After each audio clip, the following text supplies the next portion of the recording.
Let's talk about the situation at the front and about long-range strikes on targets for Ukraine, regardless of where they are, whether it's territory temporarily occupied by the Russian Federation or Russia itself. Let's continue. We have a guest joining us. Ihor Romanenko, founder of the charitable foundation Close the Sky of Ukraine, Lieutenant General. We welcome you and glory to Ukraine. Hello. Glory to the heroes. I greet you and our viewers. Ihor Alexandrovich, well, here. I'll keep it simple and just ask you, how should we interpret, let's put it this way, these official figures from the General Staff of the Armed Forces of Ukraine regarding the following? In the past 24 hours, 1,710 Russian occupiers have been eliminated and there have been 268 combat engagements. Yes, what does such intensity indicate? It indicates a significant increase, statistically speaking. Both in your broadcasts and in other media, it's usually reported that the number was around 150 with a maximum of 200 in terms of engagements with corresponding distribution across directions. And here they're also talking about losses of around 1,000 to 1,200 per day. But here the figures are very serious, indicating that the enemy wants to fulfill plans that were made as far back as last year. All the deadlines for implementation have been missed. These are like the two concepts of capturing 4 regions as well as creating buffer zones, since all the timelines have been disrupted. And the task is to organize a spring-summer offensive campaign, which means they need resources for this. First of all, as we discussed, since December, the balance in terms of personnel has been negative. They are bringing in fewer people than they are losing at the front each month. Then under such conditions, it is difficult to address the issues of a large-scale offensive. That's why the intensity is high, for example, near Pokrovsk. The highest, you mentioned the figure, about 70. Nevertheless, in order to change the situation and improve it for themselves, the enemy in Zaporizhia, they are redeploying their troops from near Pokrovsk. They are also stepping up their actions in Kostiantynivka, Lyman, and Sloviansk. And before that, we remember from last year, at first they were developing a step-by-step plan for advancing, that is, to lock down the Pokrovsk-Mirnohrad agglomeration and then move upward. Kostiantynivka is active, as are Sloviansk and Kupiansk. However, once again, all their deadlines have passed. Putin, as a result, is raging and fuming over there. And that's why they are organizing parallel actions, and for that, they need resources. We can see that the situation with resources has worsened and he is afraid to carry out a full mobilization. Well, I think he most likely won't do it. That's why, according to Plan A409, this year, Russia intends to bring thousands to the front. The question arises, where are they going to get all of this? And they had a financial deficit at the end of last year and the beginning of this one. The situation is being improved by the war in Iran and high oil prices, but all of this, so to speak, is still ongoing and has actually made things worse for them. The fact is, the Ukrainian defense forces are conducting counterattacks in the Dnipropetrovsk region, and there they have almost liberated all the villages. Previously, these were captured by the enemy, and attacks are also being carried out north of Ihor. And in order to disrupt these actions, offensive, tactical level, but still offensive actions by the Ukrainian defense forces, they are trying, first of all, to block these advances, but also, secondly, to attempt their own offensives. In this case, in the Zaporizhia region, this looks like a slow advance to the west of Ihor. These are the trends that have been unfolding over the past day in various directions. The Freedom app, live broadcasts, special projects, reports from around the world, and up-to-date analysis. All the most important things right on your smartphone. Simple, fast, convenient, and free. Download the Freedom app from the App Store or Play Market. One click and you're at the center of events. Knowing everything with Freedom is easy. In addition to how much of the number of enemy troops being eliminated, so the defenders of Ukraine have neutralized about 100,000 Russian soldiers over the past 3 months. That's 30, 35, and 28,000 respectively. President Volodymyr Zelensky stated this in an interview with the New York Post. According to him, Russia is mobilizing 40 to 45,000 people per month so that the Russian army does not grow in size.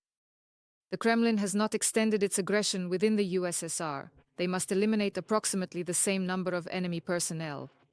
How do you assess this? In order to achieve its objectives, I'm referring to the Russian Federation regarding the offensive, and let's remember that Zelensky also said that the Ukrainian armed forces prevented a major Russian offensive that had been planned since the end of December, basically since the end of last autumn, and was expected in the spring.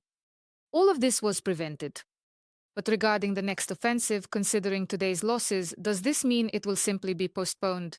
And roughly speaking, how much manpower would be needed to resume this offensive? For now, it is being postponed. So first of all, with the situation we've described that's unfolding on the front lines, it indicates that they need to respond to active defense. Our commander-in-chief, General Syrskyi, spoke about this.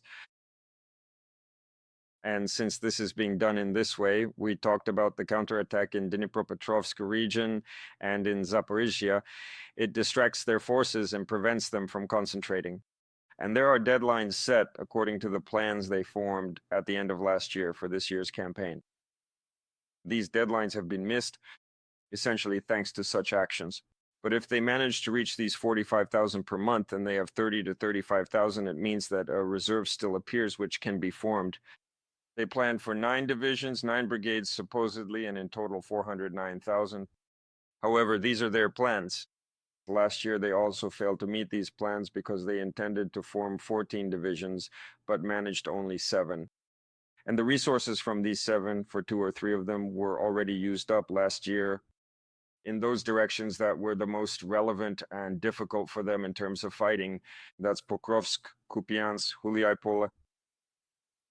And for high-level offensive operations in the spring, resources are needed. On their side, this is a rather difficult situation for them. This is clear and good for us. And we have objectives set. We remember about a month ago, the Minister of Defense said that we should destroy 50,000 per month. Then this will ensure, well, at least the possibility of halting further advances. Well, and if we gather enough resources, then we can think about some kind of offensive actions. That is an operation of a higher operational or strategic level. For now, we have enough forces to carry out these kinds of counterattacks that disrupt actions, strategic offensive actions for the enemy. Igor Alexandrovich, well, if we're talking, look, once again, we're coming back to these losses. Let's note that. This is, I don't know, probably a record for all time. I just don't remember numbers like these. Yes, it's a record. At first, I didn't even realize these were losses. Yes, that these are losses, 1,710. Igor Alexandrovich, well, and does the enemy have the capability to continue offensive actions at the same pace? Yes, they can make plans, but do they actually have the means?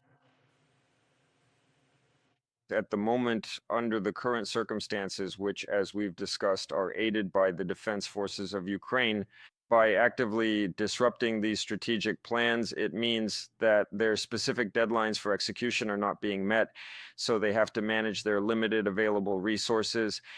They are looking to strengthen and reinforce their existing forces with additional drone resources. They already have the corresponding units, and they plan to significantly scale them up in size, the so-called Rubicon.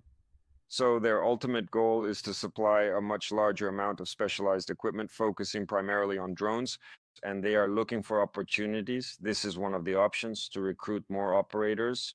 That's why work is being organized at their universities targeting students who are failing there. When exam deadlines come up, they are offered to join the armed forces with their positions and pay preserved, and to avoid scaring them off, they are told they will be drone operators, in other words, to strengthen their forces. Obviously, those who are not suitable, or if necessary, all of them, can smoothly, or more likely not so smoothly, be transferred to the infantry. That's why they use various methods, including ones like this. Understanding the role and significance of drones and their prospects, especially drones that operate not only in the air but also on land and at sea. Operators are needed whose training takes a certain amount of time and requires a certain level of skill. Take, for example, a drone fighter. At the moment, if there is no advanced artificial intelligence present, then the skill level of a drone operator in order to destroy enemy drones must be above average. And this in turn means that the operator needs to be trained for a long time, their skill level must be maintained, and so on. So this is a serious issue, even though they intend to address it. That is, at the moment, either the issues are not fully resolved as they had planned, or there are not enough resources because of this. Full-scale offensive operations of a strategic nature, as they had planned and wanted, are being postponed. In other words, they are now focused on overcoming the difficult circumstances that have arisen for them. Thank you, Igor Alexandrovich, For joining us this morning. Let me remind our viewers, Ihor Romanenko, founder of the Charitable Foundation We Will Close the Sky of Ukraine and Lieutenant General, was with us on the line.